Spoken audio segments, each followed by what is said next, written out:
Good evening, everybody. Welcome to the show. I'm your host, Mr. A. And as you can see, my partner, Mr. Sally Sasson, is I don't know where, but he's going to be here.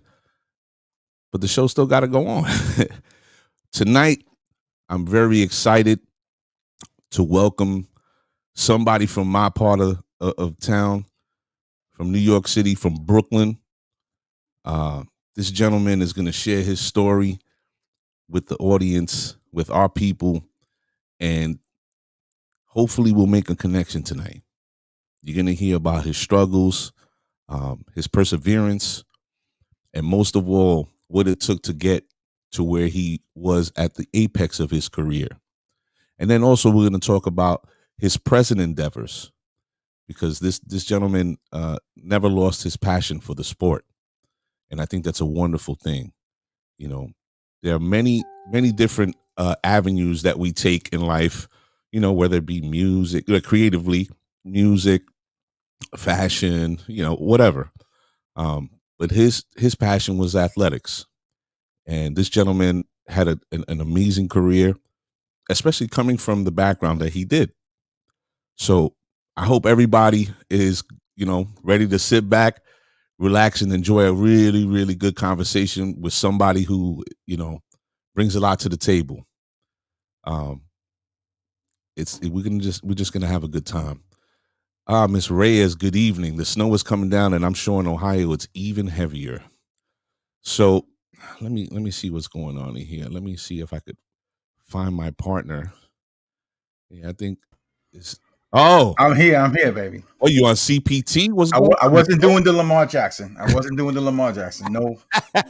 poopies. No, I'm good. I'm here. But We're good. listen, I don't know if you heard, but I just try to give a decent opening for our guest tonight, Mr. Sure. Lopez.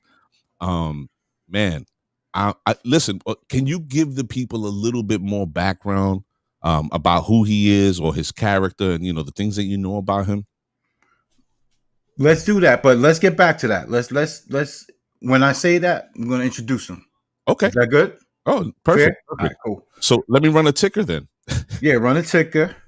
Let's go. So, people, the raffle is still going on, and I know a lot of people today are very apathetic, if you would. You put it off and you put it off, and you're like, and then the last minute you want to get it done. Well, listen, don't do it to yourself. The raffle is still going on. It's $2 a box. So essentially, you pay $2, you get one set of numbers. It's going to be drawn Sunday, December 20th at 2 p.m., right? And 2:30 p.m. John. Listen, we going with whatever, 2:30 p.m. Yep. Now, when that happens and somebody wins, you're going to be like, coño, I should have played, and you didn't play. And your son or daughter, or whoever, loved one that you were trying to win this for is, no more mistletoe for you, right? So you got to be in it to win it. It's $2. We have quite a few numbers left over, so I don't know what you're waiting for. PS5 bundle. Sally, I don't, what else can I do to these people? I got to go out with a cattle prod and start. Listen, I mean, some people play $2. Some people play 20. Some people play 50. You know what I mean? Like, you got to be in it to win it. Somebody's gonna win, regardless. So you could stay on the sideline, or you could, try to win. It's going to be the New York Lotto number is going to hit that number, or we're doing the raffle live, that night here. So on the show that night. So somebody's going to win. Either way. And it's Yep. just like Mama used to do back in the days. Go play my numbers. Give me $3.57, $1 straight, $1 box. It's $2. That's Yep. it. So, and you probably make somebody happy if your ass wins, but whatever. Anyway. I got two small business I want to shout out real quick. Please jump in, brother. Millie's World Inc. Millie Seminise. I know I gave this the other day, but I didn't have the info really. So her number 718-626-0111. And they do early intervention. They are located in 27-59 Crescent Street, Astoria, New York, 11102. And they also have a cell phone number, 347-838. 1797. I'm sorry, I got chicken scratch handwriting, man. Poniendo no viejo, no puedo ver. And Junior Reyes, JR Fireproof Door. It's a 917-428-1938. And they're located at 60-15 67th Avenue, Ridgewood, New York, 11385. And please, guys, if you're driving out in the snow, just be careful getting home. Drive safely. If you're watching us, just wait till you get home. Don't worry about it. Yeah. Don't watch us in the car. We don't want you slipping. So no, we don't. Go easy. And if you're home, everybody watch. Hit that subscribe. Hit them likes. The set 6145. That's right. Let's turn up. Most of all, share. It's super important that you share this platform with people. All right, because that's how the community grows. And again, remember, this is a community. It may be digital, but this is a community, and we're going to build it up from the ground all the way to the 100 and whatever floor that we go to. So we need you guys to share with your friends and family, because there's going to be a show that somebody's going to be interested in. All right. So with that being said, are you hyped? Let's go, baby. You've been hyped up. I feel like you've been hyped for this show for a minute, though. Yeah.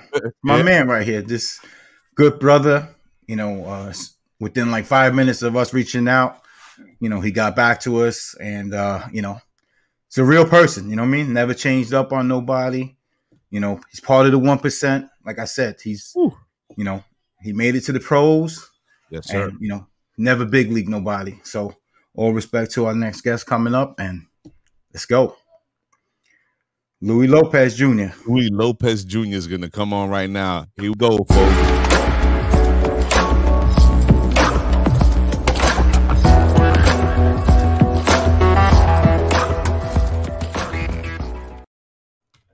Welcome, everybody. Good evening. I'm your host, Mr. A, with my counterpart, that guy.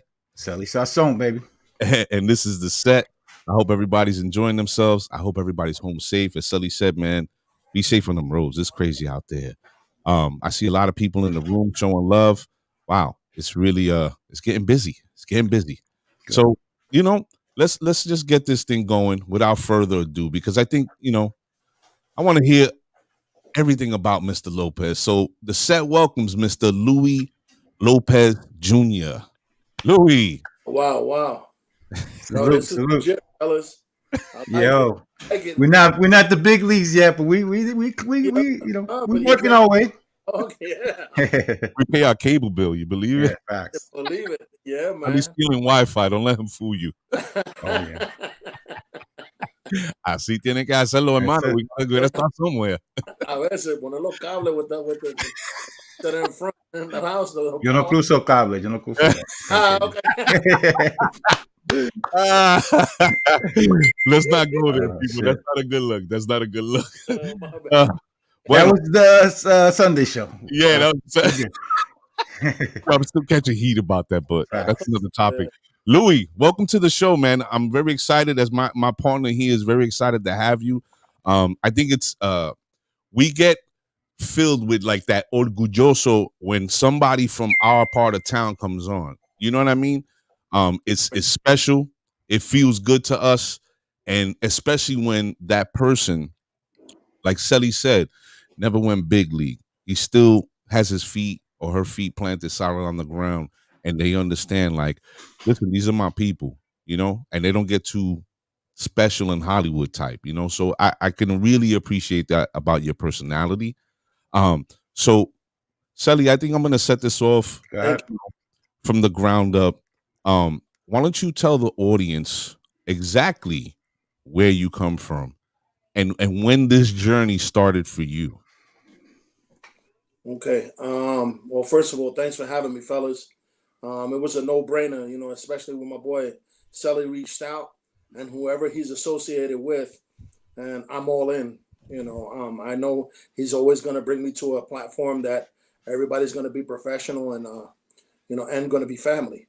Yes, sir. So once he came out with this, he wanted to talk to me and talk to you guys. I said, "Oh, that's guaranteed, no problem." Yes, sir. I grew up in both Bronx and Brooklyn, New York. My parents, they got divorced when I was young. I was about 10 years old when they got divorced. Oh. And then my mom's, she felt like it was the best for me to go and live in Brooklyn to play baseball out there. Like the baseball out there, she felt like it was more competition. Because my dad did his homework. Not only that, the high school coach that I ended up playing for, I also played for him in a Japanese all-star team when we were 11 and 12 years old. He ended Bobby up Napo. Bobby Napo. Yeah, okay. You know it. Mm. So, it was kind of an easy adjustment for me. Wow. My dad said you could play for him in high school. And I said, I'm all in. We ended up moving right around the corner from his house, from the school. And, it was walking distance and stuff. Everybody thought everything was illegal that was going on because they thought they recruited me from the Japanese team and stuff. Where's your birth certificate? Everything. Oh, man, everything came out. Let me see your address, this, that. I want to see a bill. Wow. I'll bring you to my house. It's right around the corner. Wow. So, we ended up living there and then had a great high school career, man. Put up a lot of numbers. And I told everybody I played as a freshman in the varsity. Mm-hmm. I was a starting shortstop. Put up numbers every year. Every year I always set goals, trying to tell everybody, that's what you got to do, especially our youth nowadays. You got to set goals, man, short term and long term. So I learned that from an early age. Thank God, from my parents, from my coaches, and I wanted to hit that year. My freshman year, I hit about 380 something. So I made it a point every single year I was on varsity. I need to hit close to 100 points more if I want to be that dude. Yeah, I don't understand like how immediate the realization of attaining goals was to you, but it sounds like you were very self-aware at a very young age. But I want to go back to something I think you said earlier when you started. You said your mother was the one that wanted to put you in this better competition. Like, hey, you can play with these people. Who was in the Bronx and who was in Brooklyn, Louis? Mom's was in the Bronx. Okay. Pops was in Brooklyn. Gotcha. So she told me, I really think you need to go over there. I know there's some good schools here because in the Bronx, don't get me wrong, I was going to either go to St. Raymond's or I was going to play in Monroe. Oh, yeah. Okay. I was going to a powerhouse either way. But she wanted me really to have that father figure there with me because I was getting to that knucklehead stage. The rebellious stage. Yeah, I was getting to that knucklehead stage. So I needed to go there. There were a lot of things going down with a lot of my childhood friends that were 11 and 12 years old going down the wrong path. Wow. Guys disappearing because they ended up either going to jail or getting killed and stuff like that. So I understand, what's going on. Like, now that I'm a parent, I understand why she did it. But that's amazing. Louis, two things. Going back to that Japan team, tried out for that team at 11 years old. I remember thousands of kids in Central Park. We had the marathon, like the marathon runners tag on. I took a couple of ground balls. Yeah. They were like, all right. I was like, okay. Then the next thing I know, I'm like, they're like, you're in the finals. I'm like, oh, word? Okay. They sent me to Lincoln or whatever. And then my dad, who didn't come to the one in the city, ends up coming. And he's like, oh, tell him you're a pitcher. I'm like, Dad, I'm 11. These guys are like 12, almost 13. Boy, I stunk it up on the mound. They were like, yeah, you're out here. Little Fernando Valenzuela, lefty, little fat boy.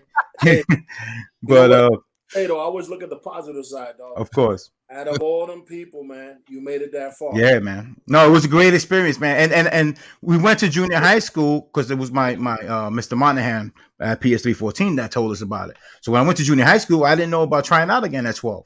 And then when we got older and we played together, like, yeah, I think Ruben Cardona was on the team, and I was like, damn, man, I was supposed to be on that team, man. On this other kid, Chad Frontera, you had guys that we played against, and right, of course, guys that were in Parkville that were there also. But shout out to Abby Lopez. I remember you and Abby playing Parkville, mad young. Yeah. Speaking of Abby, I just spoke to him the other day, man. Cool. Just moved to Florida. Nice. But that was a great experience, man. You talk about trying out with thousands of kids, and they picked 17. Mm-hmm. Wow. 17 kids.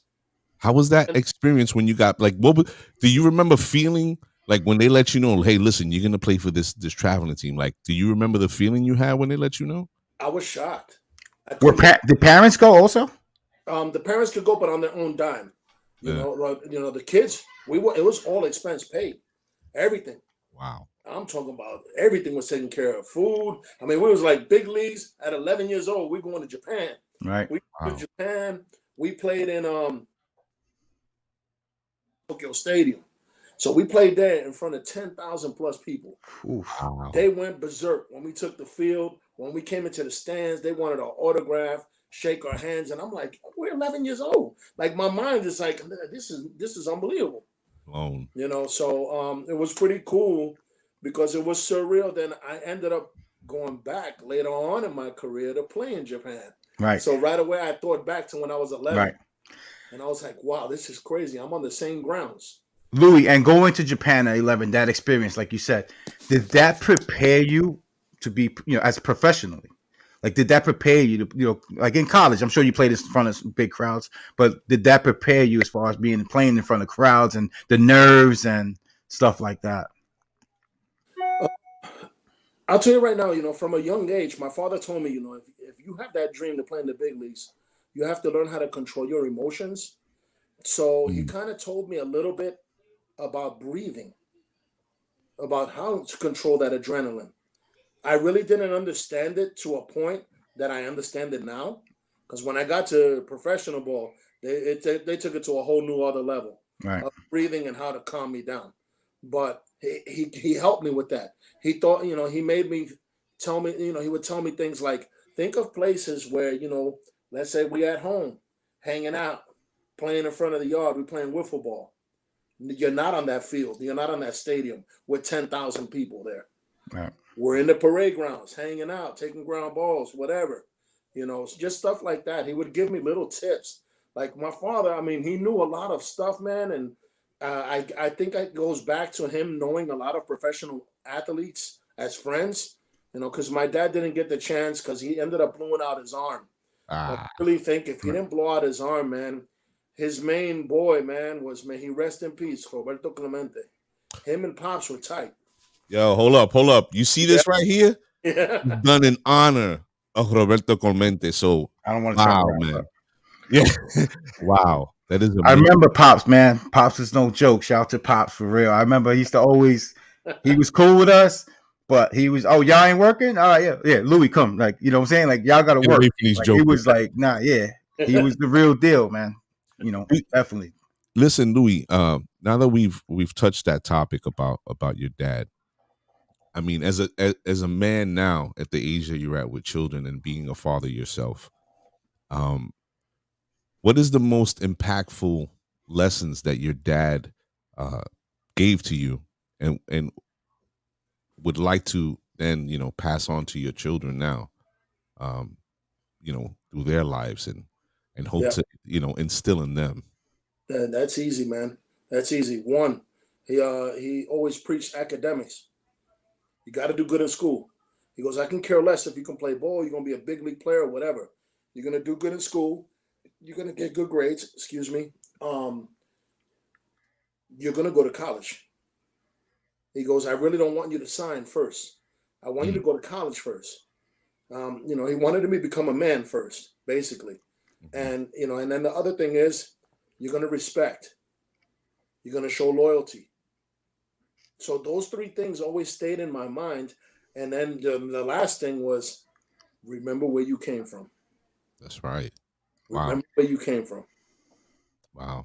So that's why I love New York, man. Even though I always try to go back all the time, man, take my kids and everything, because even though I'm not living in New York now, that's always going to be in my heart. Facts. It doesn't matter. Like, you travel, we all travel, right? And it doesn't matter where you go. When you're in New York, I guess it's because I'm a New Yorker. And you're not from New York, you're from Brooklyn. Yeah, right. I'm Brooklyn, right? Right. But the thing about it is, no matter where you go, it's all beautiful and it's nice and you enjoy yourself. But it's not. You never feel the way you do when you're back in the city, right? It's just not the same. Never.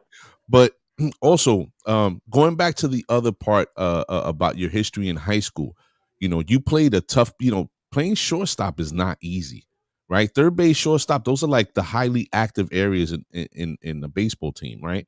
So you're carrying a workload, your academic workload, and you're setting goals to exceed every year. You're pushing yourself every year to do better. When you reach your senior year, what is your overall, what are your averages looking like? Where you are mentally, physically, like how are you feeling in that moment? Because senior year is a big deal for you guys.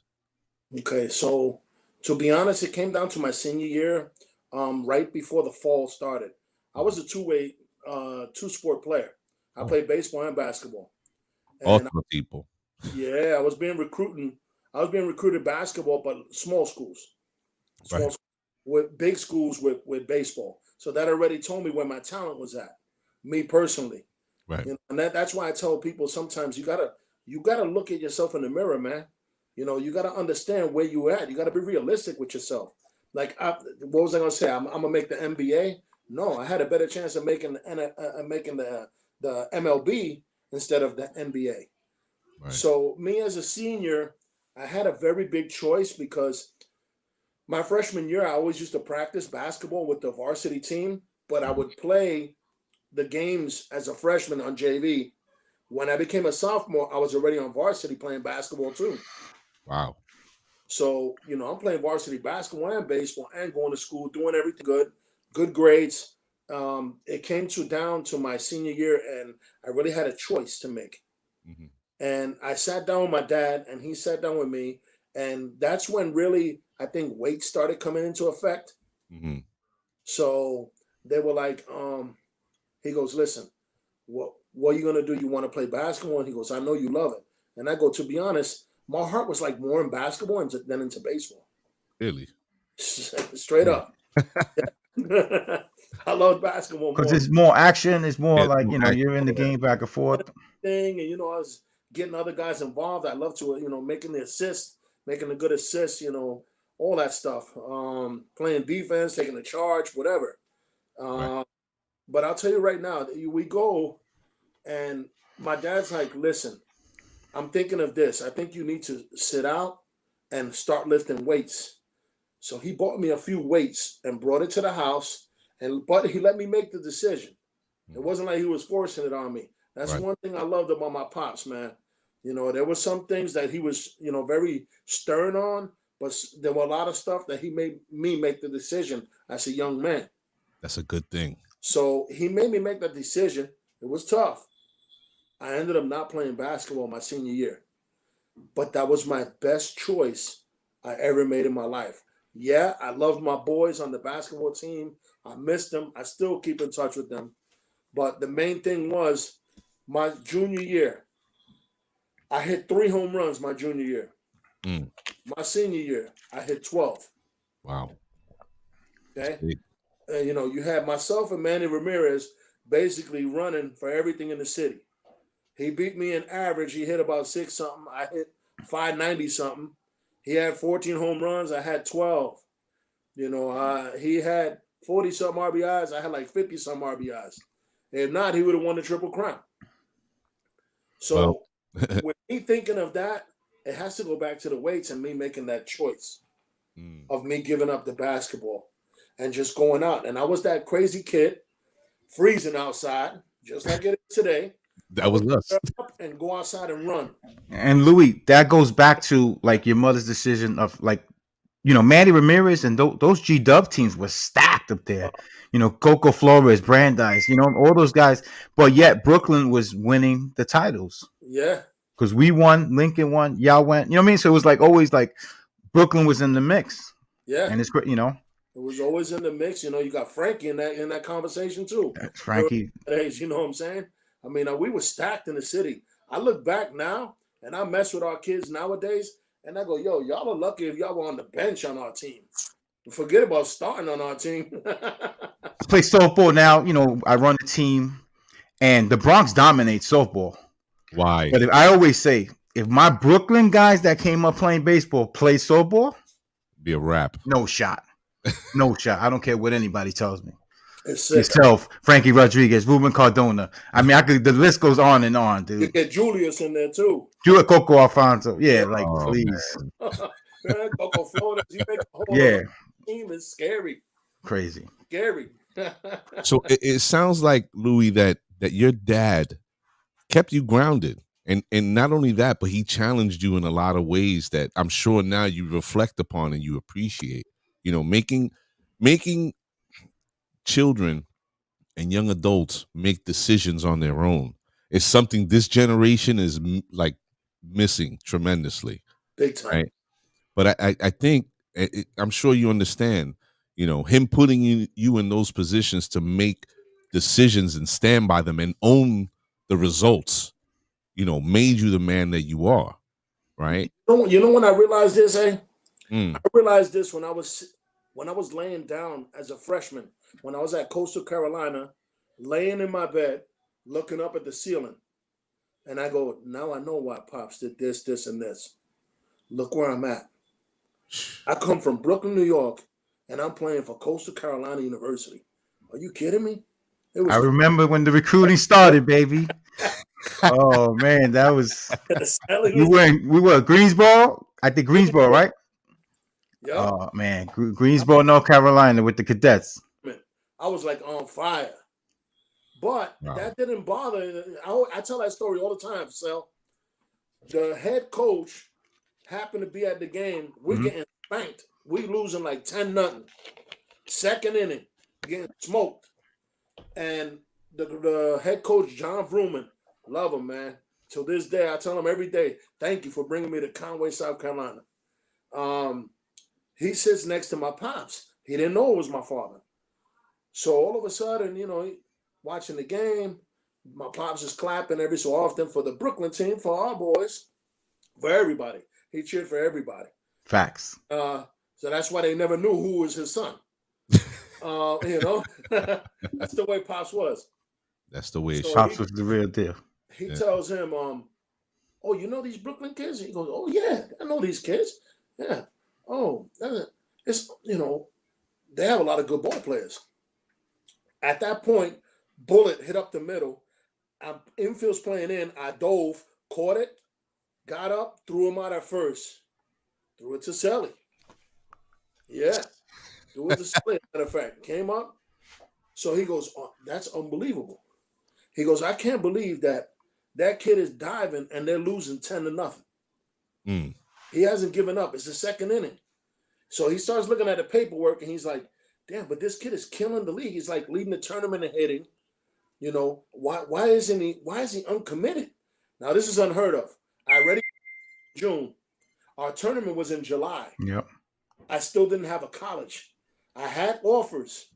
I had University of Florida, University of Kentucky, you know, Washington State, Pitt, but, you know, very minimal money. And it was tough. And I was like, look, I've killed myself all my life to put my parents in a hole. I'm not doing it. So all of a sudden they came up. He goes, I'm going to tell you right now, just for him doing that, he goes, rewind. He says, you know that kid? He goes, yeah, that happens to be my son. What? So they get into talking, and he said, I want him to fly to the campus next week. He's got a full ride right on the spot. Offer me a full ride. Offer me a full ride. If you're just joining the show, I'm your host, Mr. A, with my compadre, Selly Sazon. And tonight we have the one and only, the incomparable Mr. Louis Lopez Jr., who's sharing his journey. And just to let you guys know, you got a lot of people showing love in the room. We got Coco in the room. You have, where's Stone at? Stone was in the room. Anthony Lopez, Louis, your father and I played together for Dave Goldstein. There you go. Wow. That's Brooklyn. history. Yep. Julius Alfonso, a.k.a. Coco's in the room. There he is. He said, F Troop, baby. He said, Selly, tell him tapate boca. Tiritápate. Yeah, tiritapate. There you go. That's my DP combo. That's my DP combo right there. Right. So this gentleman tells your dad he has a full ride. Now, what was it like hearing that news from your father? Oh, after the game, forget it. I mean, but the thing is, I had to keep it down because, you know, we had just been getting killed. Right. We had no pitching. We had hitting. We had no pitching. Yeah. And it was towards the end of the tournament already. Yeah. Kind of tired, you know what I'm saying? We just had no more arms. Mhm. So all of a sudden, Pops comes with that news. They offer me a full ride, and UNC Charlotte offered me a full ride at the same time. Wow. Same time. So I had all these partials, and that's why I tell kids now that we're doing college stuff, you need to find a good fit for you and your family. Don't get fooled by the name on the chest. Facts. Yo, I had University of Florida after me. Do your homework. All them big schools, they were on me. University of North Carolina wanted me to walk on. I said, walk on? I got scholarships from this other school, and I'm going to walk on? I got to be crazy. Yeah. So, that's what I tell everybody. You got to look out for yourself and your family by seeing what offer is there that can help everyone. Right. I don't want to put my family in a hole. I don't want them to owe $100,000, them or myself, after I was out of college. There's only a certain percentage of players that go to play college ball and get them scholarships. And if you don't want to go to school to pay for school or get in debt, like you said, you know what I mean? For that, you learn a trade. Go do an electrician. Take the bus test. Take this, because you're going to be in a hole where you could, with 4 or 5 years, you're going to be in top pay. You know what I mean? Yeah. So you got to really think things through sometimes like that. You're talking about going to other states. Out-of-state tuition is easily $50,000. Yes, sir. You know what I'm saying? So $50,000 times 4, brother, you down 200. That's a lot of money, dog. I know I ain't got that. That's a house in a lot of places. Yeah, not in New York though, but they got somewhere.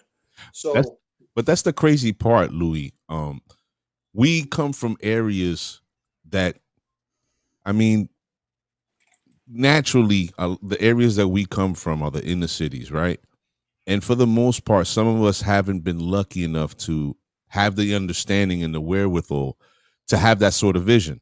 I don't want to go here because I'm going to put, my parents in a financial hole, right? Not many of us understand those dynamics. Hopefully now things are changing and people are a lot more aware. But when you're talking about people from certain segments of the population, the last thing they're thinking about is a bill when it comes to possibly grabbing the brass ring, right?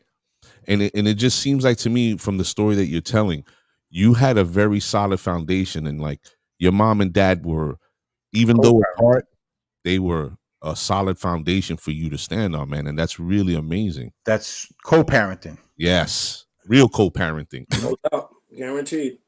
They definitely a great job with that. And like you said, even nowadays, there's still a lot of people don't understand that stuff about the money and stuff like that, because that's the other reason why we started the New York Nighthawks. Oh. All these kids are fully scholarship. Nobody got to pay nothing. Nice. Why? Because myself and my partner felt we had to make a difference with kids that were in high school and get them in front of the right people that me and Sally played in front of, like them tournaments that we went to North Carolina. We had to win our league to be able to get to that tournament. Nowadays, you just sign up for a tournament. It's like invitational. Yeah, it's invitation. Yeah, like we always talk about, the participation trophies and whatnot. Right. But they didn't earn it. That back then we earned that. Hell yeah. Trip.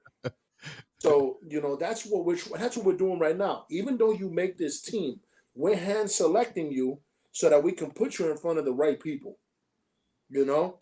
And I just saw a thing down there, and yes, it does include girls and boys. Yeah, Miss Cologne, friend to the show. We have softball also. Oh, there you go. Softball also for the New York Nighthawks. And it's fully scholarship for the girls as well.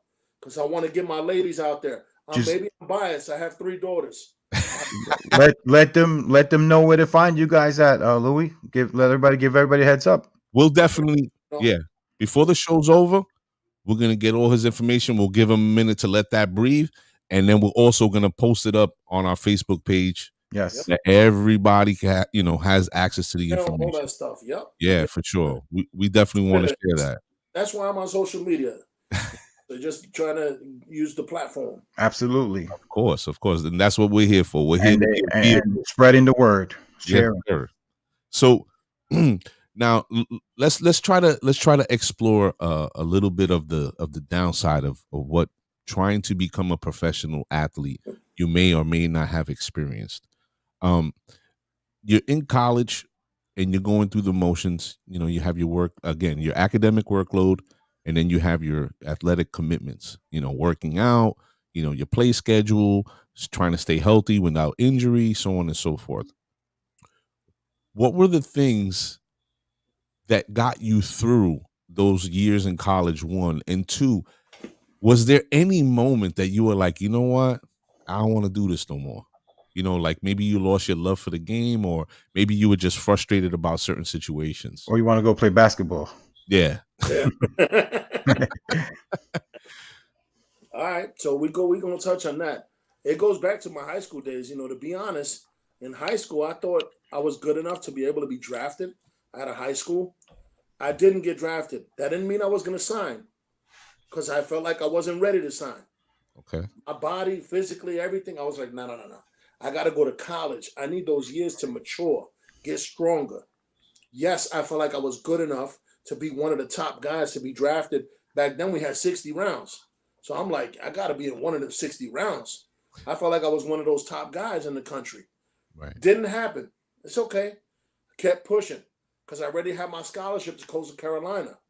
I knew I was going there.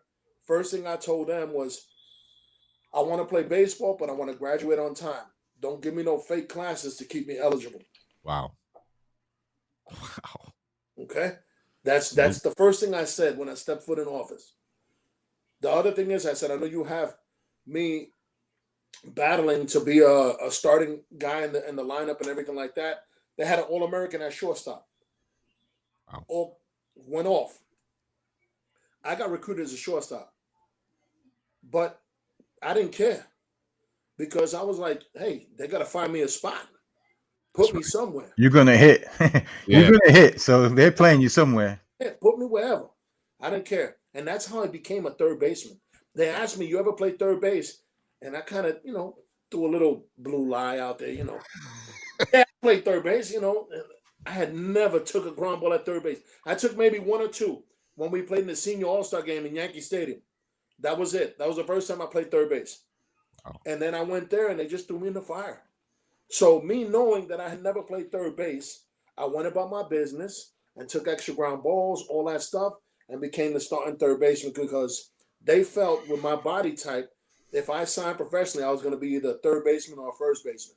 I said, okay, so leave me there and recruit another shortstop the next year after the guy graduates. Louis, real quick, to touch on something.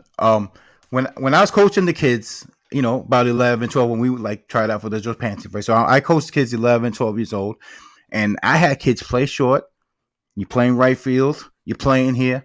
I'm moving them around, and I got parents coming to me. My son's a shortstop. I said, well, on my team, he's going to play everywhere, because I'm preparing him for his later years. Because when he goes to college or he goes somewhere else that he has to compete and he can't play that position, you want him versatile in other spots. If not, this ain't the team for you. No hard feelings. That's right. This is how I'm running the show. You playing short, you playing right field, you playing all over. 100%. You're prepared when you get to the next levels. Even pitching. Everybody's pitching at that age. Throw at least one inning. Absolutely. I'm not telling you to throw curveballs. Throw fastballs and changeups. And because by you pitching, it gets your arm stronger. Building it stronger. Absolutely. Yeah. So, you let them pitch 1 inning, 2 innings. Everybody should be able to pitch until they were maybe 15. Mm. After that, that's when we start 15, 16. That's when we kind of start specializing. Right. Because you're hearing noise from the colleges. Then you're also hearing noises about some kids that they still think they're the 3-hole hitter, and they're swinging a wet newspaper. Right.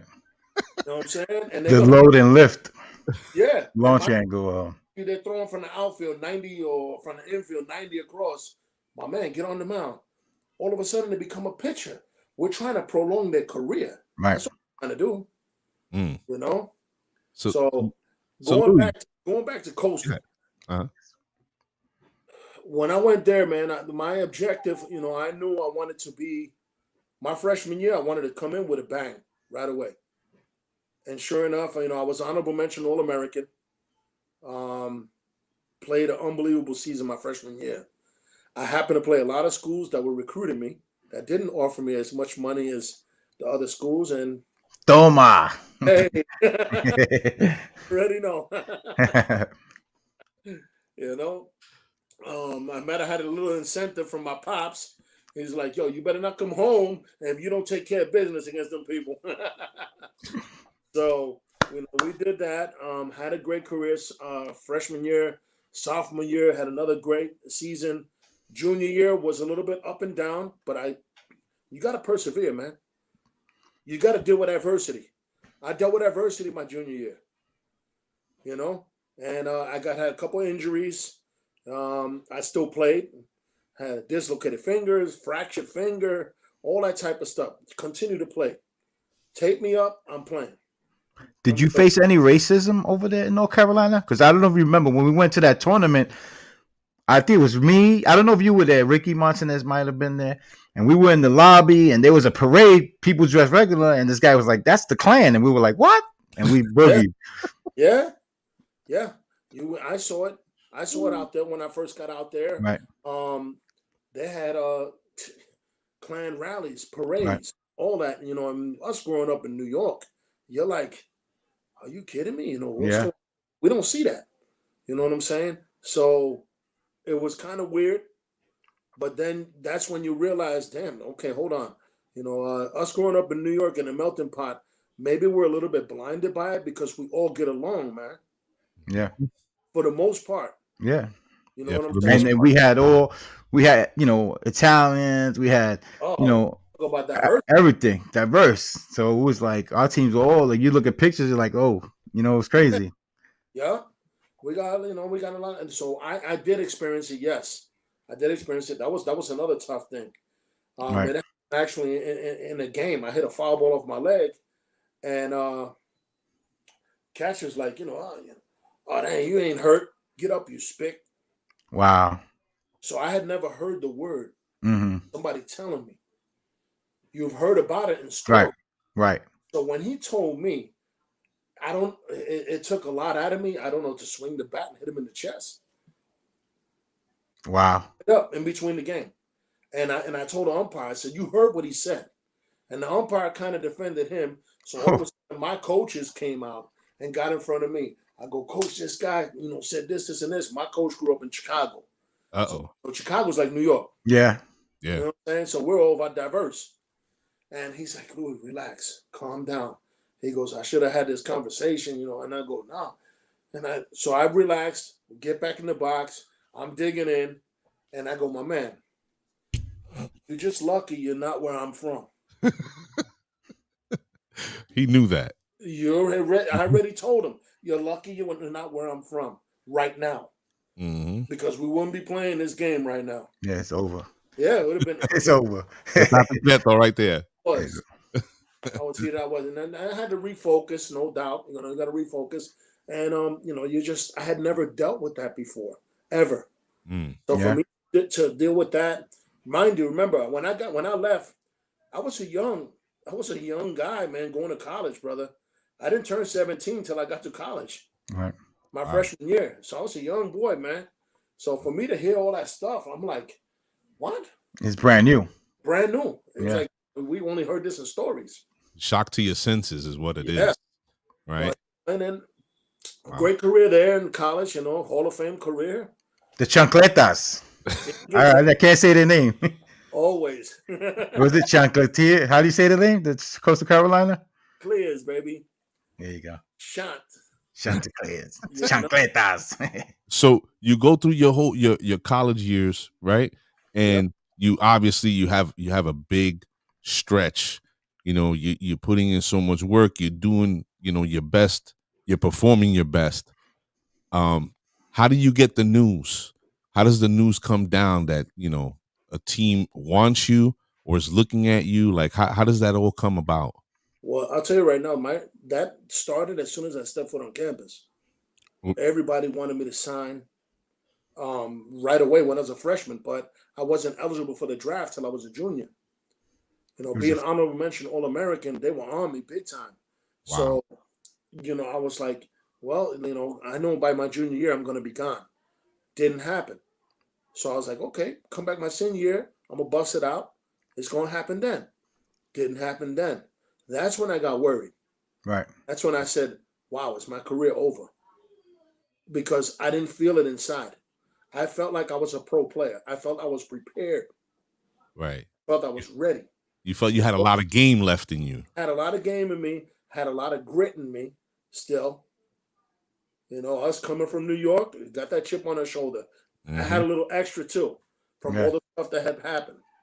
Wow. And for that to happen, I was like, wow, it didn't happen in the draft. I ended up getting inducted to the Schools Hall of Fame. I get inducted to the Conference Hall of Fame. And you talk about I can't get drafted? Wow. This is crazy. So heartbreaking. After it was heartbreaking, no doubt, guaranteed. So, but my main thing was I had 2 classes to finish my degree. So I said, I'm not going to give up on my degree. I need to continue. So I went an extra semester to finish my degree. My school comes and talks to me, and they're like, the athletic director, they're like, Lou, we're going to we're going to honor your full scholarship still, as long as you come next semester. And I go, you're going to give me everything that I had since I've been here? And they was like, yeah, the same. Okay. So I can finish my degree because that was my promise. Nice. Especially to my mom. Wow. I told them I was going to graduate because my parents never graduated from college and I wanted to be the first. I wanted to have that paper. Is that coach still in Coastal? The coach is still there, but he's one of the big time recruit, boosters now and everything. Gotcha. Coach that came in, he came in after I was there for my that's half a semester. He sees me on campus, so I had to do a little, take care of the volleyball games and basketball games, put out water, that was my job, and I got my full scholarship. So the water boy, water boy. You didn't have that slim outfit, right? H2O right there. Our boy Bobby Boucher. Yeah. Wow. Wow. So Lou, when does it we're building up to this. When does it finally happen? When do you get the notice? Like, listen, we want you to play with us. When you're still working out, you're still hitting. Yeah. I'm working out there at the school because Gary Gilmore, the one that won the national championship, he comes in and he goes, "What the hell are you doing here?" I go, "I'm finishing my degree." "How you doing, Coach Gilmore?" He goes, No. You should have been drafted. And I go, "Okay, I don't know. Maybe you could hook me up. I don't know." Somebody come look at the kid. Well, there's a lot of politics in that stuff. Yeah. So make a long story short, he sees an article after months of practicing and stuff with the team. I'm working out with them. Like I'm still playing, but I'm not. Just practicing. Article in Baseball America. We're looking for guys to try out, blah, blah, blah, this, that. So I call up the guy. He goes, and Gilmore goes, "You need to go to this. You go to this, you're going to get signed." So I call him. His name is Nick Belmonte. Never forget him. Called him. "Louis Lopez, hold up. Are you the third baseman coach of Carolina?" "Yeah. You're the third baseman. I've been trying to get in touch with you for the longest." Here we go. Here's a little bit of, you guys want a little something that's busy? Yeah. Okay. This is what happened. We talk about my junior year having a problem. Okay. I had a problem with one of our coaches. It was a new coach, an assistant coach that was in there. Okay. Didn't like my style. I don't know, whatever. But he was always the one in the office is receiving all the phone calls and everything like that about scouts and stuff. So word got out saying that I was uncoachable, that I wasn't a good wasn't a good teammate, all that stuff, all the character stuff, right, buried me. Wow. Buried me. And that's where everything disappeared. Hold on a second, Louis. Louis, hold on. Do you remember that coach's name? Oh, yeah, I remember his name. What's his name? Yeah? Yeah. You can give me his first name. It's fine with me. He has the perfect first name. What is it? Dick. Fuck you, Dick. We know about your bullshit, all right? And I heard he was related to that catcher that called you a spick. For real. For real. Yeah, man. Wow. Right on time. Tell me different because the way my career was going, once I got to college out there, and then he happened to show up, and I just got labeled, man. Right. Terrible. With that happens a lot of times with New York guys. Period. When we go away, because in New Mexico, a lot of times. Yeah, we get stereotyped. When we went to New Mexico, like the AD right away was like, we had a bunch of service Bonnie's guys there, and he was like, I don't want none of that New York stuff here. And we're like, what? Like you just got here, you know what I mean? Like, yep, I hear what you're saying. Yeah, you get a lot of stereotypes, man, and it's a shame because I'll tell you right now, in the Northeast, especially in New York, we got some dudes that can ball. Absolutely, they have grades and they're good kids. That's one of the other reasons why I got involved in this. Right. I wanted to be one of the guys to help to change this around, man. Get that stereotype up out of here. We can ball with them dudes from Florida, Texas, California. We can ball with all of them. Just give us a chance. I think it's, you know what? I'm glad you're saying that. And I think everybody in the room who has played with you or has played in your radius coming up, like Selly and Goko and these guys in the room, when you leave New York and you go to these down south places or middle America or whatever, those people eat, shit, and sleep baseball, right? But when you're talking about brothers from the inner city who have to contend with all sorts of different dynamics besides being an athlete, that's why we're different. That's why everywhere we go, people gravitate to us. Right. That's why the energy is different. These guys, for me, and I know there's a lot of great ball players out there, but for me, their approach to the game and what they understand, we just do things differently, right? These kids are going to school, there's gangs in the school, and, girls is always a thing, but, even living where they live, you got all these dynamics that other kids don't have to deal with. And it just creates a different kind of player, if you would, right? So, Louis. You know what my biggest thing in New York is? What's that? We got so much temptation. That's distractions. Yeah, right. Yo, right. You talk about the temptations that I tell my parents, I tip my cap to you. I don't know how you raised us in New York, but I can't do that with my kids. Because I can imagine that's another job by itself. Yeah. Yeah.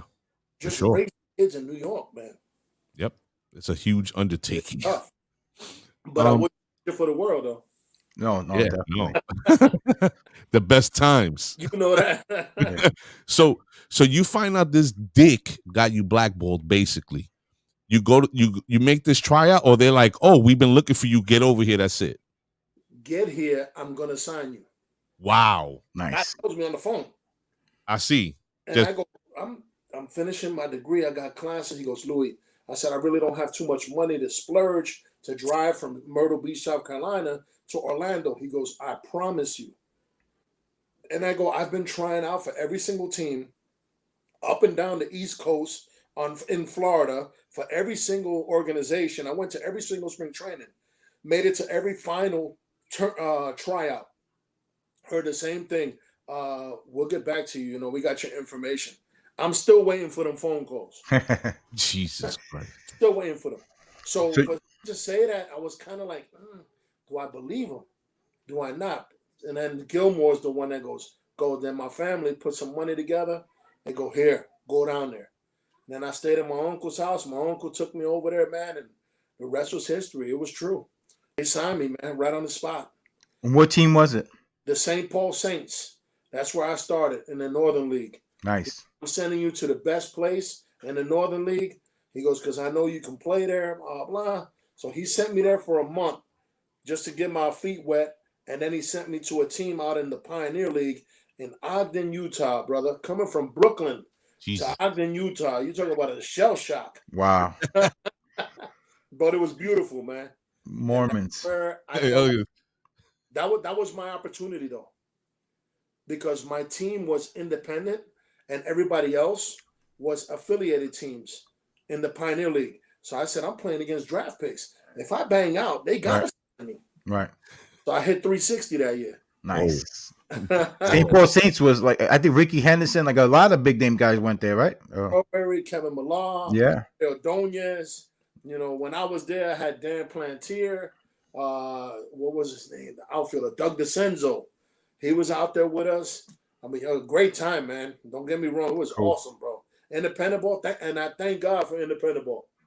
Because if not, all the names and everything that I have nowadays from baseball, I would have never had them.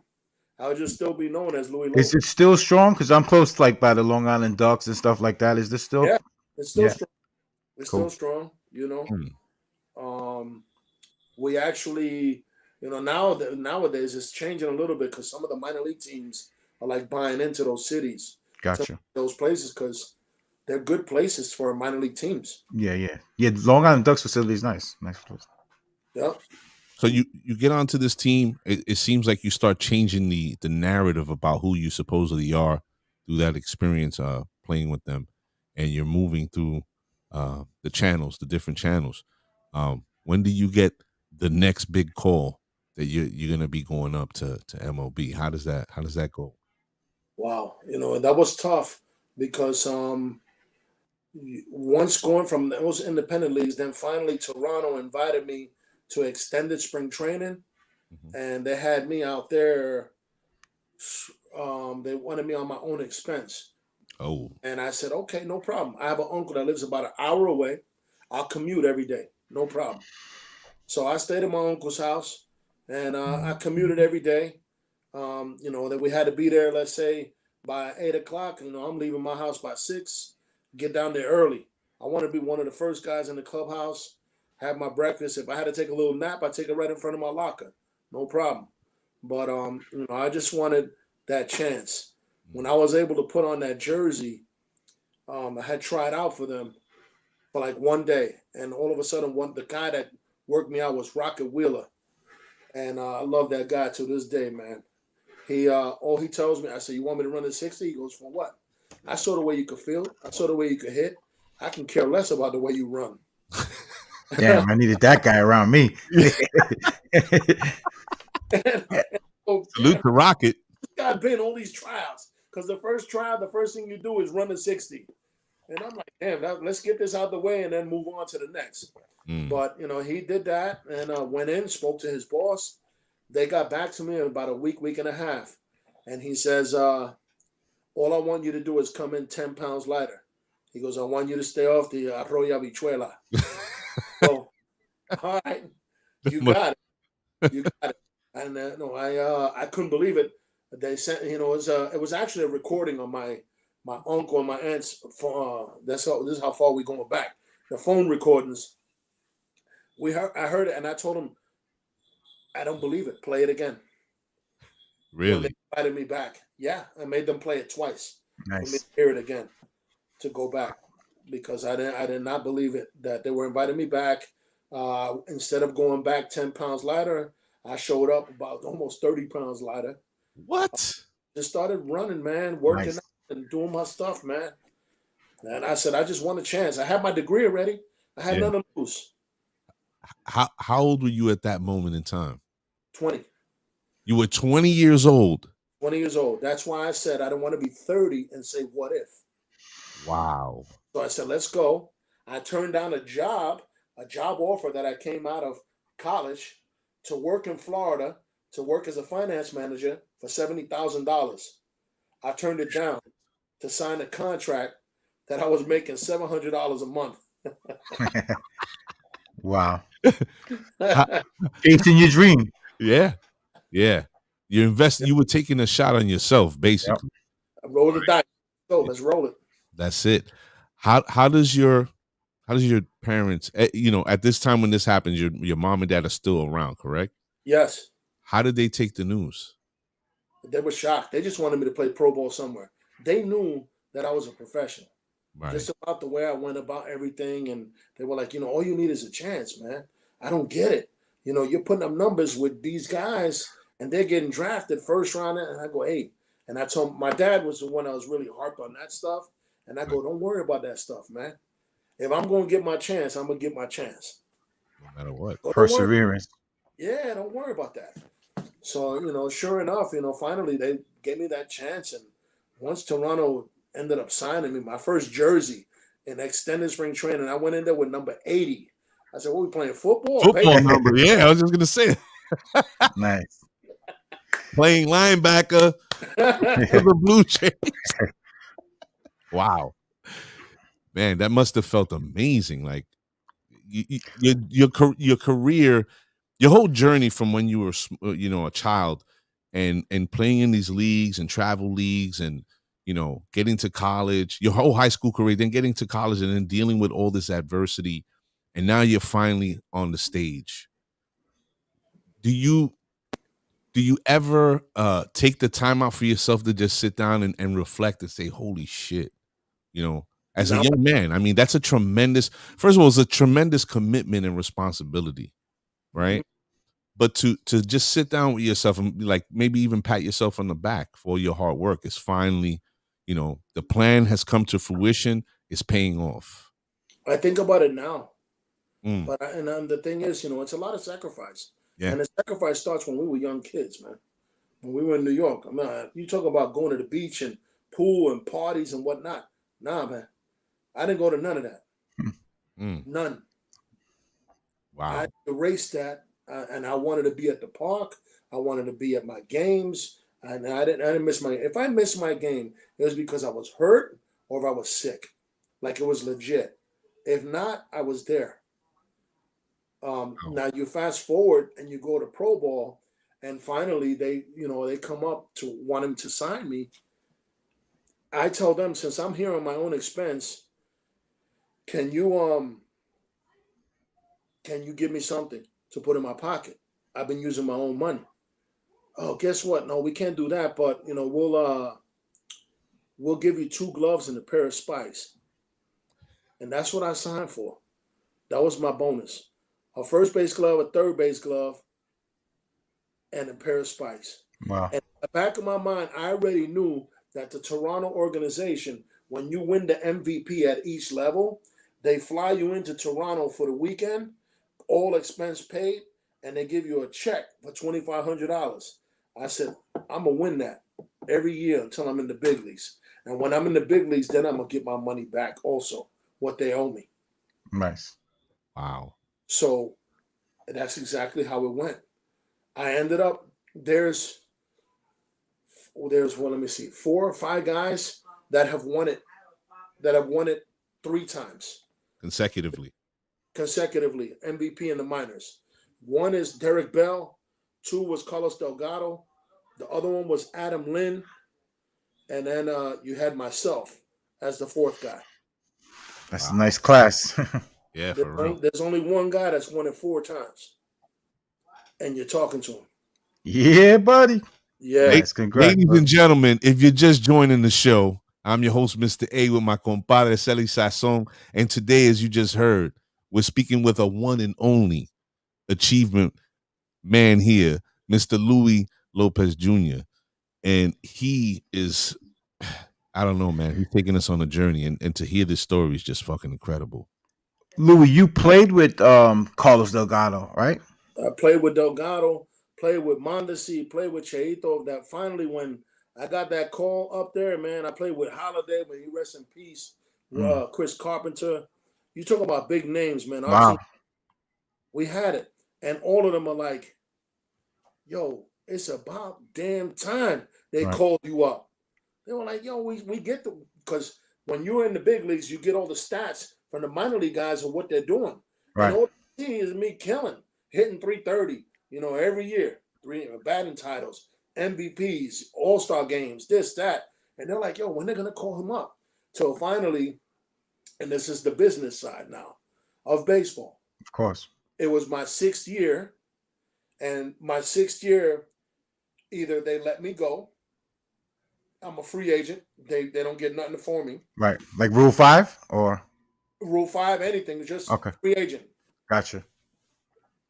So what they do, and I was like, damn, is this the year that they call me up just to try and make me a prospect so then they can get something? So all of a sudden, I mean, that year, every spring training you talk about, every spring training that I got invited to, that's another story in itself, man. I mean, I got invited by chance because of our boy Carlos Delgado. you know how the big league guys, they don't like to play the whole game in the spring training. Right. They're playing the night game in Philadelphia. So every time you get called up from the minor leagues, you get paid. You get So I'm trying to get called up every time. Once I found that out, hundreds from somewhere. Carlito, you need a day off, Carlito. Yeah. I'll help you out. I'll hit you fungos, whatever.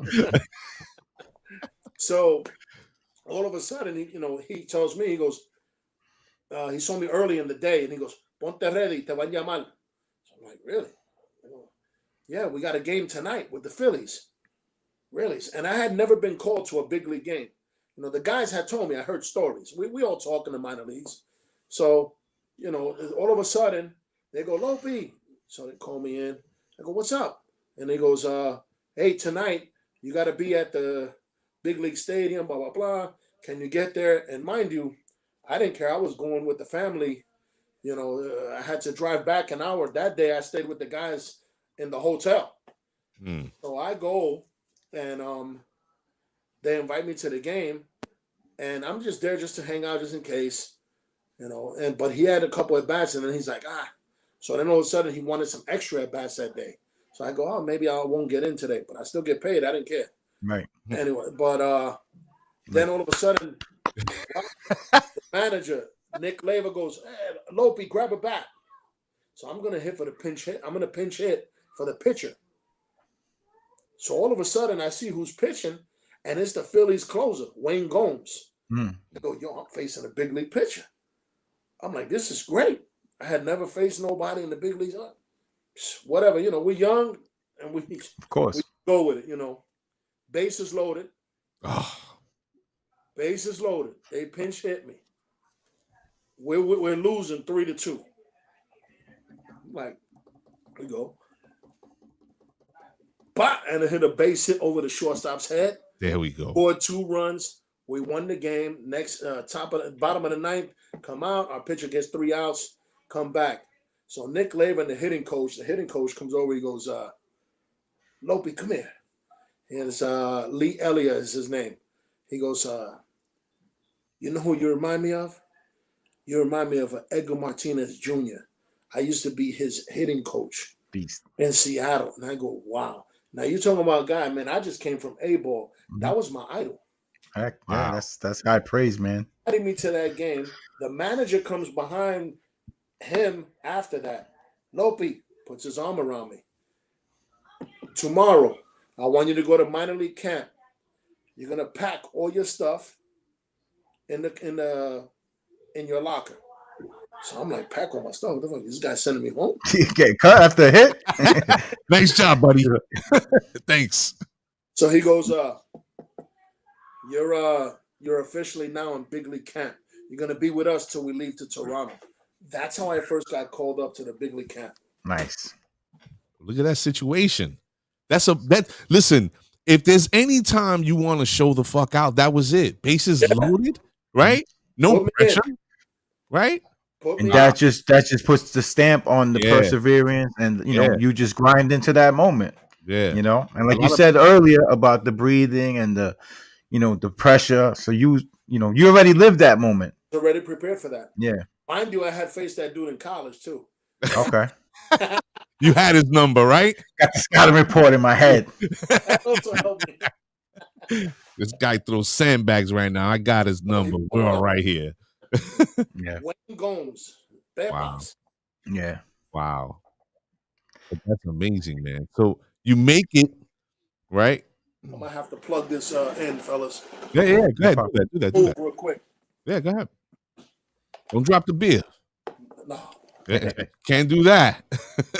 Sangria. That sangria. Okay. We're being adult-like right now. We're getting classy with it. Yes, pinky. sir. Mira, pinky. You got to do the pinky. The bougie. Yeah, right.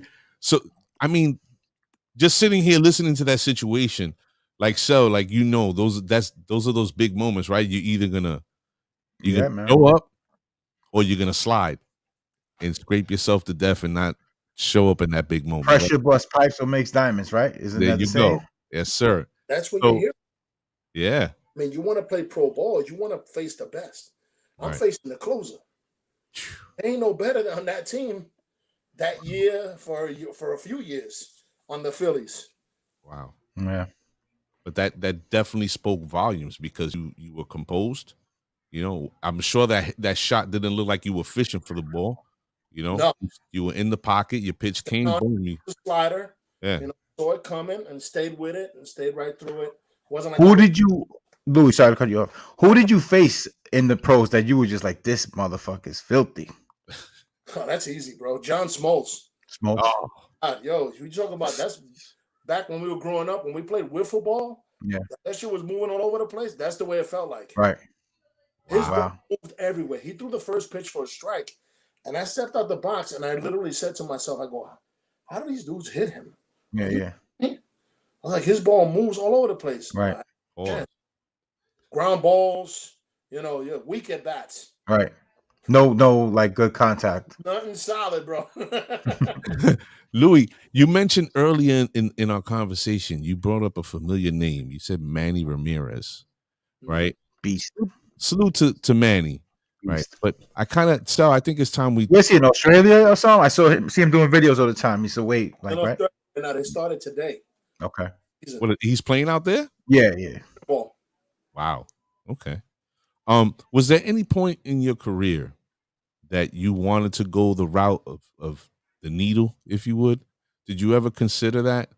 Well, you grew up in the steroid era. That Yeah. was that time. Yeah. I'll tell you right now, man, that steroid era was around. Right. Mhm. You know, and it was there. There were other things that we were able to take as well that ended up, you know, giving us, you know, you end up being positive for tests or whatever. Like we had to be careful with a lot of the stuff to take. Right. A lot of us got banged. I ended up getting banged one time for stuff that I took from GNC. Right. Really? Yeah. It popped. It came back positive.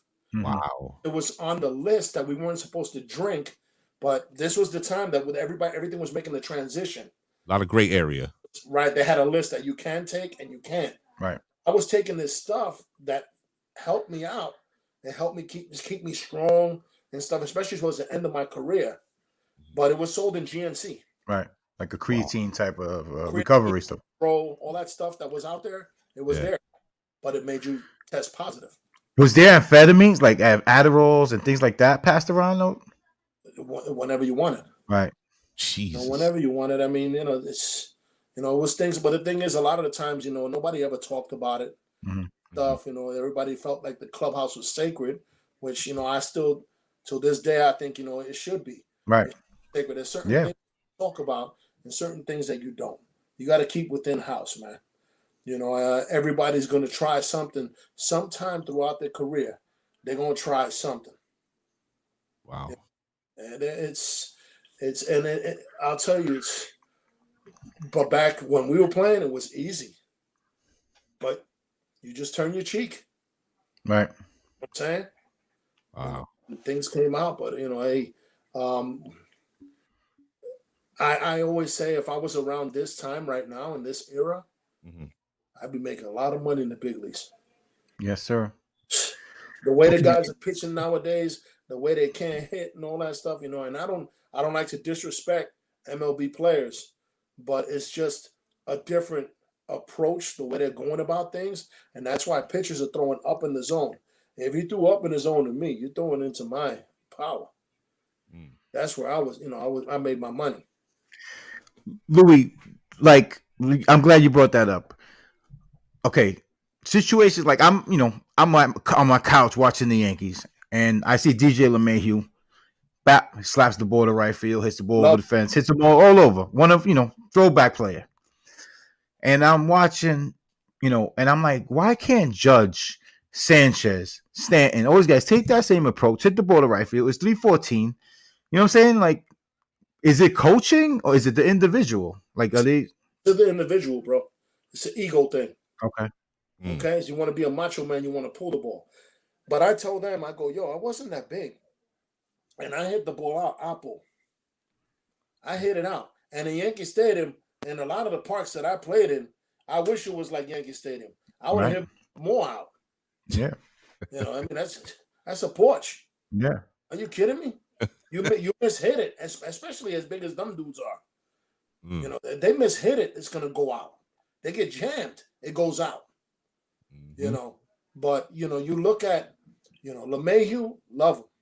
You don't have the guys that spray the ball line to line, but what I try to preach to the kids that I'm teaching and the pro players that I work with and stuff like that, and I go, my man, you're strong enough to hit the ball out from line to line.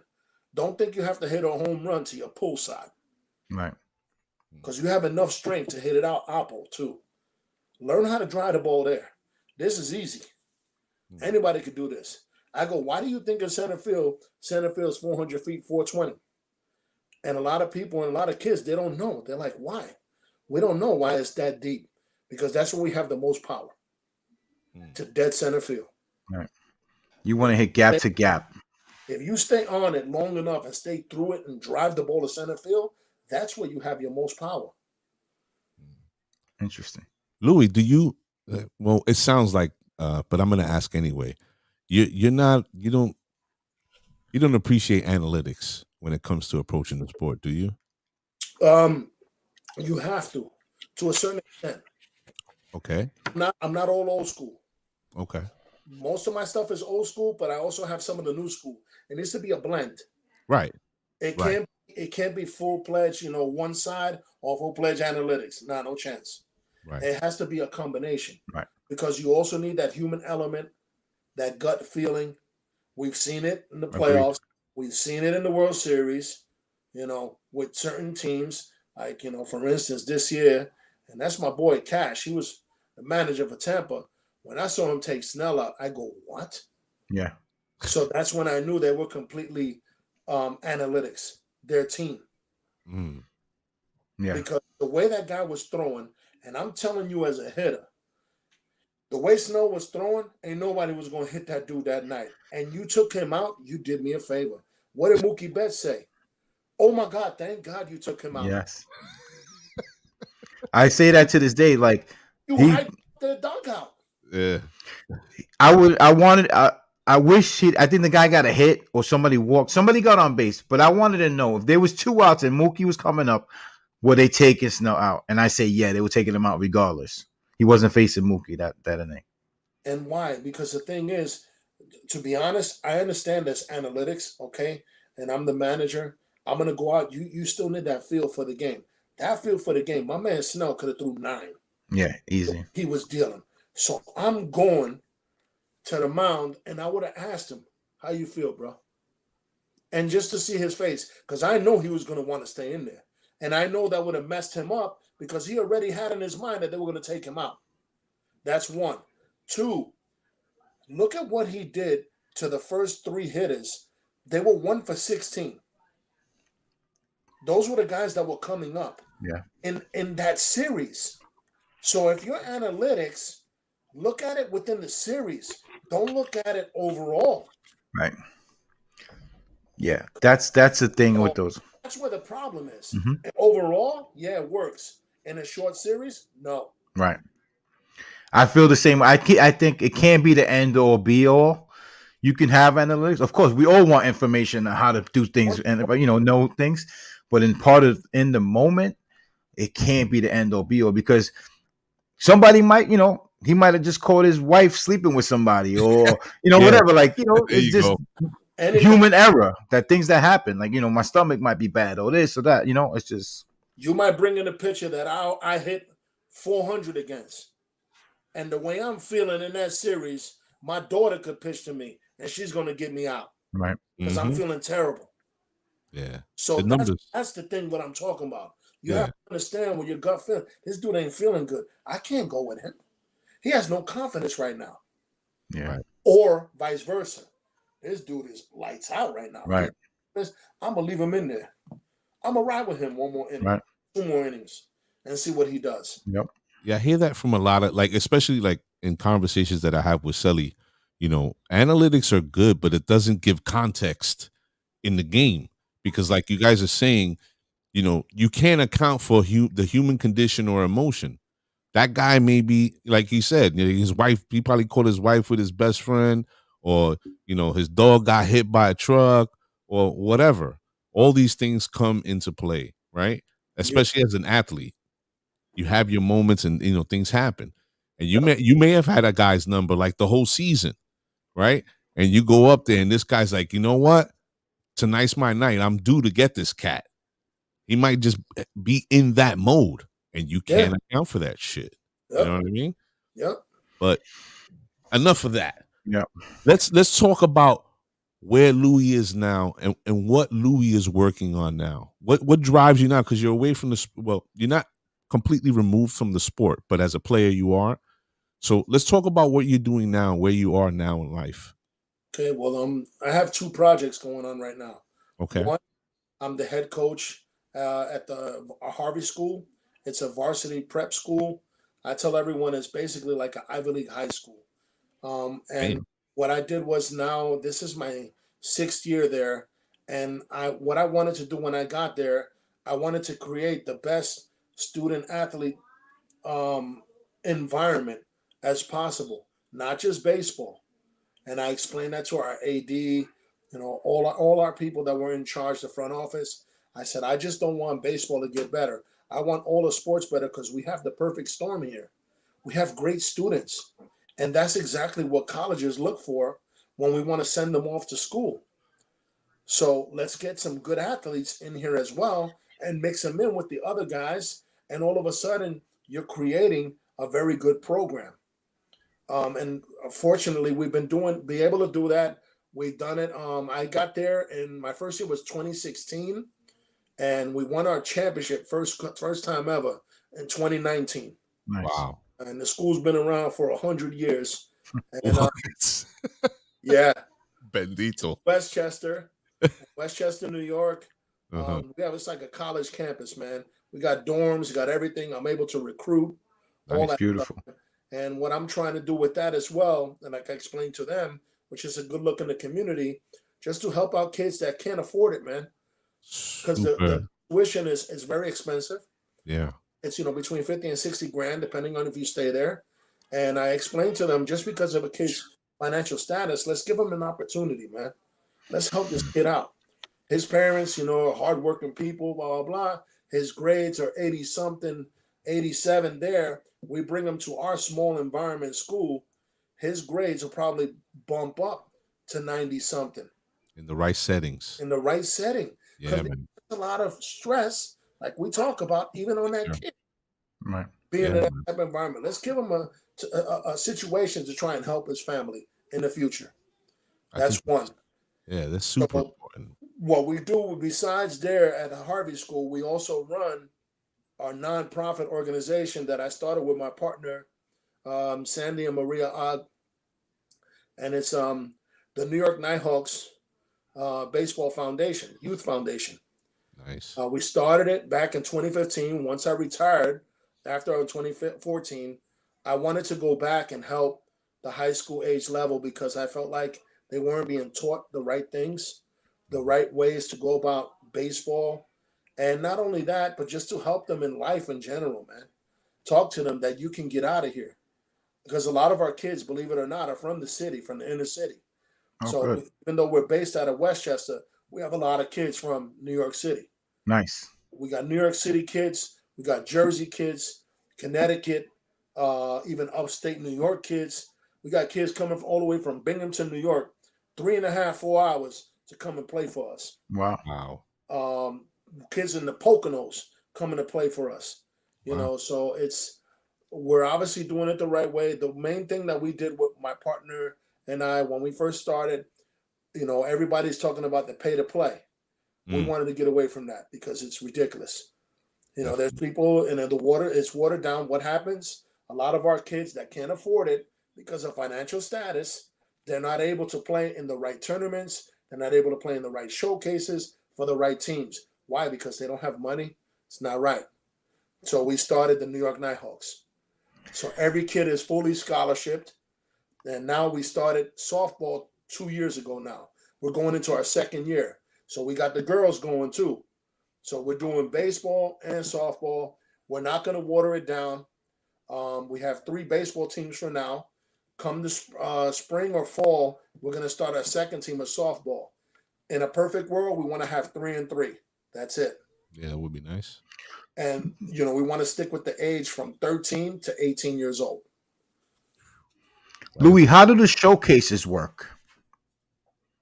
As far as it depends, like schedules and stuff like that. Like how does so a lot of them, there's so many showcases out there to schedule and tournaments to schedule. It's hard, man.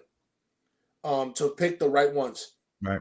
But now that we've been around, and we have a lot of friends that have played before, that are coaching nowadays, that I kind of lost the loop because I played 20 years of professional ball and they didn't know where I was at. So now they know that I'm training kids and they're like, Lou, we know the type of person you were. We want some of the kids from your program. And the way we teach our kids, every single level, everybody has the same core. So we teach the same thing no matter what level it is. So as they keep moving up to the other coaches, they're still learning the same thing. We don't have to reteach them. Nice. That was the main thing. Structure. So, yes, we have the structure, that organization like that. So then we go on to the showcases. I have a lot of buddies that run the showcases and run the tournaments. A lot of them, yes, are money makers, guaranteed. But you have to have the right people that you trust, and it takes time. But there's guys that are like us that have been doing it for a while that we already know. Right. And when you reconnect, how did I reconnect with them? Going to coaches conventions all over the place and going out there and just showing face and throwing my business card around and using social media and, out there. Like right now I tell, my wife, I tell the family, I go, I can't change my phone number for nothing. There's no way. Right. Yeah. But I got so many contacts with that right now. I got to leave it, You got to give Obama his phone back, man. Wow. So Louis, so you're doing all these great things. The Nighthawks sounds like an amazing program. I mean, to really put your life's work and to channel it into these programs and helping these children out is super admirable. We definitely want to share that information with our platform. So I hope, when we're done here, you can get us some information and we can definitely promote it. Now that you got the inside track and you're grooming these kids and making them strong students is super important, right?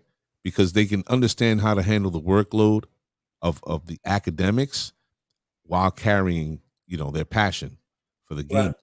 So are there any of your players you think are future prospects? Do you see any like talent in your groups that you're working with now?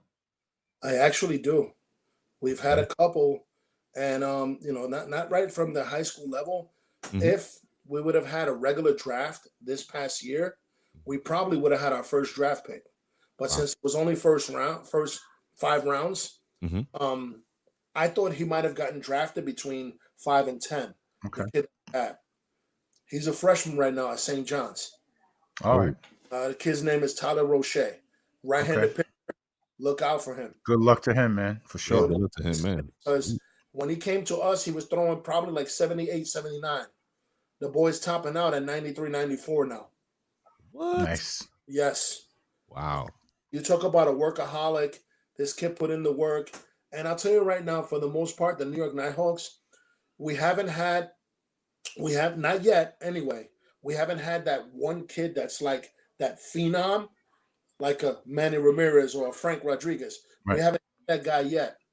But I know pretty soon it's going to come. We've had guys that have been workaholics. Those are good too. Oh, my God, I love them. Man. Because I can relate. Absolutely. I can relate. And I told them a lot of the times, I go, I'm sorry, guys. I don't mean to refer to myself so much, but it's because I was never a 5-tool player. I was lucky if I had 1.5. I could hit. That's it. I said I wasn't stealing no bags, wasn't doing nothing. I could hit. I knew whoever was on that mound, I was going to be able to compete and be able to do something to help my team. And you were a great teammate. I appreciate it. So that was one of my goals. I wanted to be remembered as a great teammate. Be first. before a baseball player. I think that's super important because, we were speaking about this the other day, the camaraderie that's built, the brotherhood in sports, it's amazing. It really is, because you go into, it's sort of like a battle, right? And sometimes there's bad blood, and a pitcher might being one of your guys, maybe even one of your best guys. You want to kill everybody, right? Because you guys are together on the road, traveling, doing whatever, but you guys are a brotherhood. We spend so much time together. Exactly. You like family. Time together. We do everything together. Mm-hmm. Even when I got married, I spent more time with my teammates than my wife and my kids. Mm. So that's what people don't understand, how special this brotherhood is of playing baseball. And it still goes to even when you were in high school, college, all the way up. It doesn't matter. You guys build that brotherhood that you're playing there for so many weeks, so many years, so many days, hours together. Louis, awesome feeling. So I want to ask you something, you've had so many great teammates, bro. Like, I know you Bridgeport. I see you guys chiming in. Oakland, Toronto. You played all over. Your resume speaks for itself. We know it. Who, I know you don't want to throw nobody else under the bus, but who was your favorite? Like, this is my guy. You know what I mean? Like in the pros, like this was my dude. Besides me, I know. I know. That we go way back. We go way back to the Coochie. Yeah. What? Oh man. I remember you, Rodrigo, and the guys coming to my neighborhood trying to pick up girls. Sorry, wifey. Sorry. Those were the single days. Yeah. That was long time ago. Long. Anyway, yeah. So, best teammate. Who would you like? Man. And it could be anywhere. It could be Bridgeport. It could be anywhere. Guy that I've known, and I met him during our college days, and we are boys till this day. If I call him for anything, I know he goes, yes, no problem. Eduardo Perez. Okay.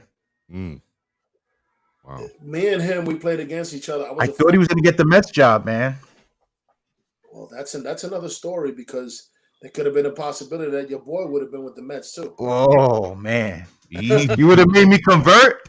I would have had to convert. Damn. Listen, Louis, don't do that to your legacy, man. I would have been using that. I'd have been using that orange and blue. So Eduardo Perez, your legacy by going to the Mets. Please don't do that. Nah, they got a new owner. They're gonna spend money now. So let's see. It's supposedly, allegedly. Let's see.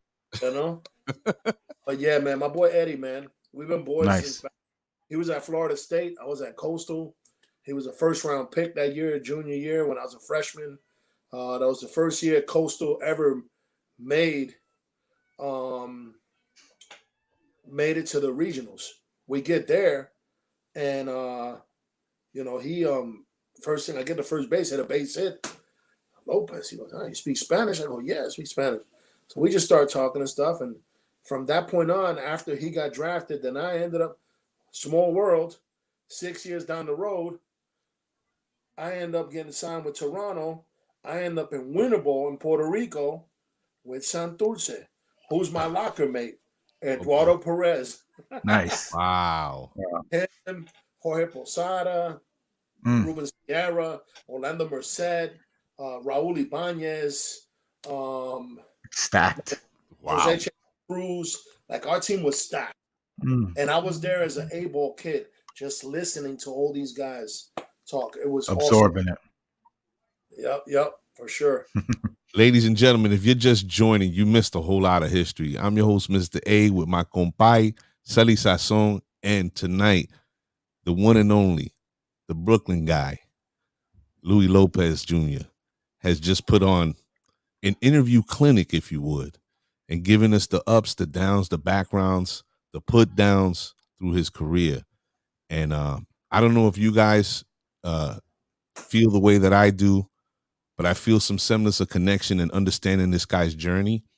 And not only that, but you can see the organic, genuine love that he has for the game and his commitment to the kids that he's presently working with. And it speaks volumes to his character. You know, his parents built the foundation in an incredible way that was solid enough for him to stand upon and move forward through life, and instilled in him decision making very early. And I'm sure that having that experience built his confidence light years ahead of his time. And you can see it in his character and the way he speaks about these moments and in his experience, and the connection that he has to my partner on the show. You know, every time they reflect on a memory, you could see they just both light up. They almost look like young guys again, but we know they don't look like, you know. We ain't running that 60, man. We can't run that 60. We staying in the house on 94th Street. But I have to say, man, you know, get up, let's go. yeah, I have to say, you know, listening to your story, Louis, you know, I was on the outside of all this experience because I wasn't a baseball player for the most part. You know, that was Sully's wheelhouse, if you would. But just listening to the stories that you've told today, and like I said, seeing you guys banter about the times that you shared on the field and off the field, you know, you can really see that the passion for the game has never left you. And I think it speaks, man, it says a lot about who you are. I know that the work that you're doing with these kids in the Nighthawks Foundation, it must have a real strong impact on these kids' lives. And it's super important. You know what I mean? And I commend you and respect what you're doing most of all. I hope that the program continues, you know, and whatever we could do here on the set to promote that, Sure. events, whatever, you know, we would love to be a part of that because, again, it's important that kids have this opportunity to sort of pursue their passion and on top of their academic careers. So salute to you, man. I really am moved by what you've said here today. Louis, man, we could talk to you for hours. We already know, but we're gonna let you get out of here real soon. I just gotta ask you one last thing. The cancel culture. How you feel about that? Like now the Indians, you know, Mayagüez Indios might have to change their name. You know, like how you feel about that? Personally, I think they need to do a little bit more investigation about it and research. They need to ask the Native Americans, right? They feel about it. Because personally, me as a Latino, if there was something, you know, they call our people Indios. Mm-hmm. You know, I mean, I've Tainos. Yeah, Tainos, all that. You know, and I think that's something special. Mm-hmm. To be honest, I don't think that they're being disrespectful, right. And I really don't think the way the sports was using it. I thought they were putting them on a high platform, the highest that can be, whether it be the NFL, you know, MLB with the names. Right. You know, I really think they should ask the Native American peoples how do they feel about it. I don't think it should be anybody else incorporated in it. We should ask them first because it's something about their culture, and we want to keep them alive too. Why are you going to take that away? Because all of a sudden you're erasing their culture too. And I tell you what, most of those places, those reservations, they're poor, poverty stricken. How about you cut a check and go to them and be like, listen, guys, here's a little help. Maybe that'll work instead of canceling the Indians' name, or, you know, I mean, the Redskins. Okay, I understand you might feel something that way, you know, but again, it's like you said, they were here. They were here first. You know what I mean? Like they need to be around still. Yep. So I think that's important. Sully, that's a great point. I mean, philanthropy is always amazing, right? When you can help other people, especially with the access that team probably has to liquidity, like they have money. And those people, the indigenous people of the country, could really use that help, especially now. So you see that I'm smiling about that, right? Hey? Why was that? Because that's another part of our organization. Oh, really? Yeah. Speak on it, sir, please. We have another thing that we're doing, and it's more on our computer-based side. It's a recruiting and type of website that we're going to be using, recruiting and for development. So we're going to end up selling it commercially very soon. We've done it already, and just be on the lookout for it. It's called Curve. It's by baseballworks.com. Nice. That's part of the New York Foundation. Beautiful. The New York Nighthawks Foundation. So what do I mean by that? So the teams that are making money, we're going to come and somehow give back in philanthropy to the teams that can afford. And you know where I'm going first. I got to go back to Brooklyn to help my people service. Okay. Yes, sir. Wow. That's what I'm trying to do. Shouts to Mel Zitta. That's right. Mel and all the coaches that helped us. Yeah, Rocky, a lot of the guys. DJ, Alex Oates, all those guys, man. I know they worked for years with service. Yep. Papo, my man, Papo Lozado. Believe it. So that's what we're trying to do with that, and help out whatever other organization that we can. And then the ones that are able to pay for it, we ended up getting through them, and their kids are going to get help as well. Wow. They're going to get help as well, because you talk about our board, we got 3 big-time D1 coaches. You have Arizona State, you got University of Florida, and you have the old coach from Oregon State. They're all on our advisory board. On the softball side, we have Michelle Smith. She was Team USA, big-time pitcher, won 2 gold medals and everything. So she's on the softball side. So then we got a bunch of other boys that are helping out with looking at the videos, and actually we call them expert coaches to help out. My boy Dennis Cook. We had I think we're gonna get Mickey Tettleton on, and then at the time we had Nelson also Figueroa with us. Nice. And Nelson's coming on the 30th, December 30th. He's coming on with us. So that's what we're trying to do, man. I'm trying to tie it all in. I got Frank involved with it too, man. With his Frank's coming. We got them involved with it, and everybody that's involved, and because I don't trust too many people. Right. Yeah. With the business that we're doing, you know what I mean? When there's money involved, you gotta poof. It's very tough. I want to be, just like we said, we want to be transparent with the parents too, and I want organizations working with us that are also transparent with their parents. Of course, that's the most important thing. You got to have that solid relationship, and that builds respect and trust. And man, I don't know how many other ways I could say it. I think you're an enormous character, an enormous person for what you do and what you have done. And I salute you, man. And again, anything that we can do, we're gonna make a commercial for the Nighthawks. Let's do it. We're gonna do our own little promotion for the Nighthawks. Whatever media you could send over, like banners, flyers, whatever you could send digitally. We got to get you gear. Listen, we take that too. We take that too. We want to promote the Nighthawks organization. I think everybody who's watching can feel and understand the work that this man is doing, is real and it's tangible. Not a lot of children out there have both their parents or the economic ability to pay for these opportunities and what it takes to take their love of the game to the next level. So what Louis is doing, man, is needed. I think that's the best way I could say it. It's a needed thing. And man, that's on the girls' side as well. Yeah, you gotta get ladies involved now. Absolutely, man. Yes, sir. You got to keep that balance. Girls going. That's right. Maybe I'm a little biased. I got 3 daughters. So.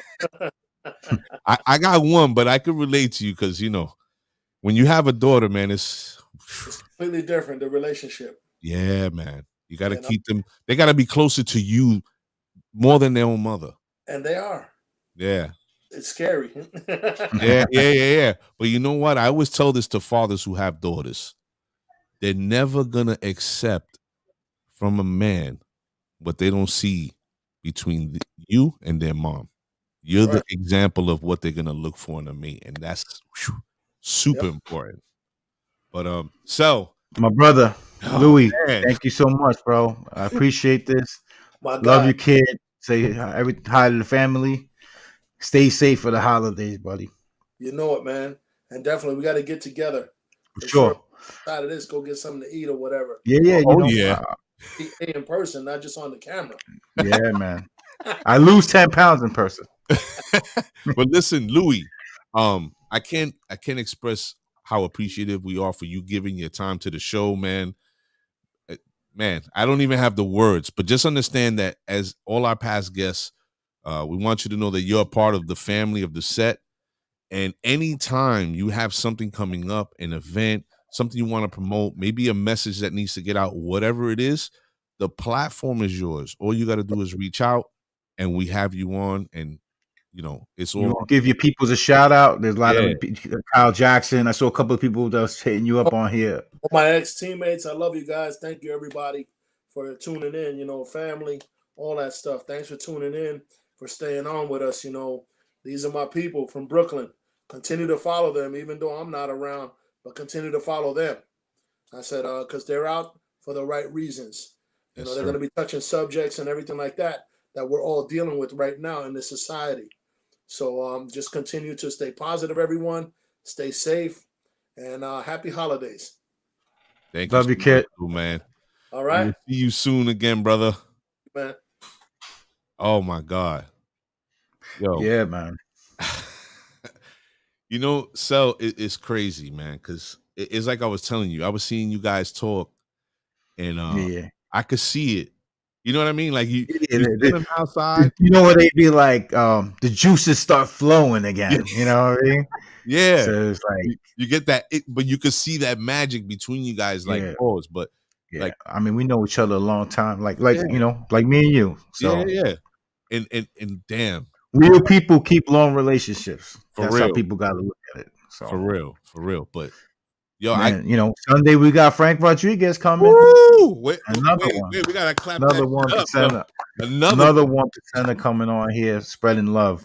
People, you gotta recognize. Stay tuned because we're not going nowhere. We're gonna keep coming with it.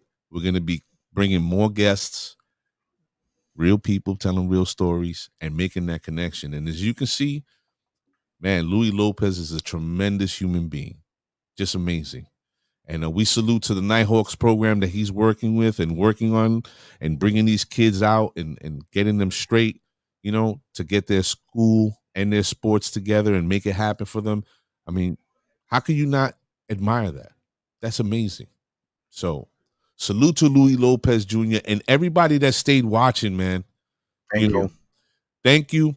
But we're going to be coming back Sunday with another one. So make sure you stay tuned.